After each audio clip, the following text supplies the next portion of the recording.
যারা ৫,০০০ টাকা থেকে ৬,০০০ টাকার মধ্যে ফোন কিনতে চান, সিম্ফনি R40 ফোনটি হতে পারে তাদের জন্য। ফোনটিতে কি আছে, ফোনটি কতটুকু ভালো বা মন্দ হতে পারে, সবকিছু আলোচনা করব ভিডিওতে। চলুন শুরু করা যাক। হ্যালো বন্ধুরা, কেমন আছেন আপনারা সবাই? আমি রবিন আকন্দ, আপনারা দেখছেন রবিন আকন্দ 360। ফোনটির display size 5.45 inch, resolution HD+, 1440x720 pixels, density 295 PPI।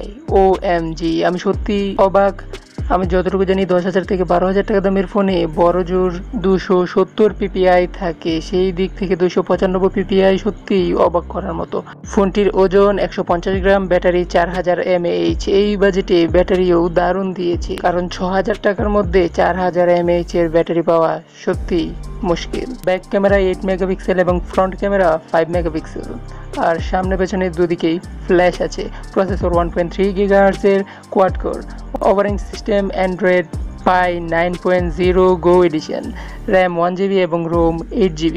হ্যাঁ, র্যাম রোমের পরিমাণ কম, কারণ এই বাজেটে এর বেশি র্যাম রোম পাওয়া মুশকিল। র্যাম রোম বাড়াতে চাইলে আপনাকেও 1000 টাকা বাড়াতে হবে। ফোনটির দাম 6190 টাকা। সিম্ফনি ফোনের সাথে চার্জার, USB কেবল, যার গাইড, ওয়ারেন্টি কার্ড, হেডসেট থাকে, তা আপনারা সকলেই জানেন। ফোনটির ভালো দিক হলো ফোনটির ব্যাটারি পরিমাণ বেশি, HD+ ডিসপ্লে, আর খারাপ দিক হলো র্যাম রোমের পরিমাণ কম। ফোনটিতে 4G নেই, 3G আছে। এই বিষয়টা সত্যিই হতাশাজনক। তবে আমি মনে করি, যদি আপনি হেভি গেম ইউজার না হয়ে থাকেন, যেমন পাবজি, ফ্রি ফায়ার না খেলেন, তাহলে আপনি এই ফোনটি নিতে পারেন। আর আপনি যদি ব্যাটারি ব্যাকআপ বেশি চান, তাহলে এই বাজেটে এই ফোনটি বেস্ট।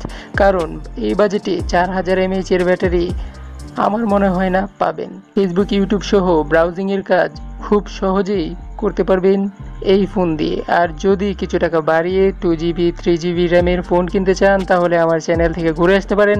অসংখ্য ভিডিও দেওয়া আছে। দেখা হবে পরবর্তী ভিডিওতে। ধন্যবাদ।